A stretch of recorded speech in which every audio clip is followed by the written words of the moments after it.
ജനപ്രിയ വിധികർത്താക്കളായ മധു ബാലകൃഷ്ണന്റെയും അനുരാധ മാമിന്റെയും തിരിച്ചുവരവടക്കം പ്രേക്ഷകരുടെ ആസ്വാദനക്ഷമതയെ ആകർഷിക്കുന്ന നിർണായക മാറ്റങ്ങളുമായി മുന്നേറിക്കൊണ്ടിരിക്കുകയാണ് ടോപ്പ് സിംഗർ സീസൺ 4. ടോപ്പ് സിംഗറിലെ മറ്റൊരു നിർണായക വഴിത്തിരിവ് എന്ന് വിശേഷിപ്പിക്കാവുന്ന അപൂർവ നിമിഷങ്ങളാണ് പാട്ടുവേദിയിൽ പ്രേക്ഷകരെ കാത്തിരിക്കുന്നത്.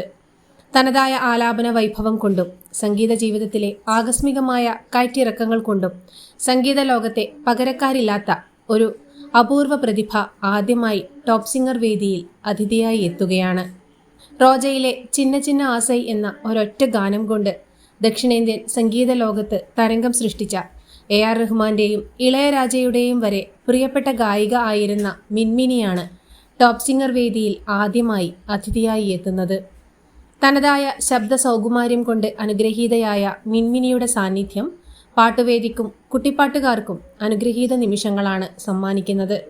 മലയാളികൾ എന്നെന്നും ഹൃദയരാഗങ്ങളായി ആസ്വദിക്കുന്ന നീലരാവിലിന്നു നിന്റെ സൗപർണികാമൃത വീജികൾ, പാതിരാവായ നേരം തുടങ്ങിയ സുവർണ ഗാനങ്ങൾ സമ്മാനിച്ച കരിയറിൻ്റെ പീക്കിൽ നിൽക്കുമ്പോൾ ശബ്ദം നഷ്ടമാവുകയെന്ന ദുർവിധിയെ ഇച്ഛാശക്തി കൊണ്ട് അതിജീവിച്ച മിൻമിനിയുടെ പ്രചോദനാത്മകമായ ജീവിതകഥ അറിയാനും അമൂല്യ ഗാനങ്ങൾ ഒരിക്കൽ കൂടി ആസ്വദിക്കാനും ലോകമെമ്പാടുമുള്ള സംഗീത പ്രേക്ഷകർക്ക് അവസരം നൽകിയ ടോപ്പ് സിംഗറിൻ്റെ അണിയറ പ്രവർത്തകരും ഫ്ലവേഴ്സ് TVയും വാക്കുകൾക്കതീതമായ അഭിനന്ദനം അർഹിക്കുന്നു.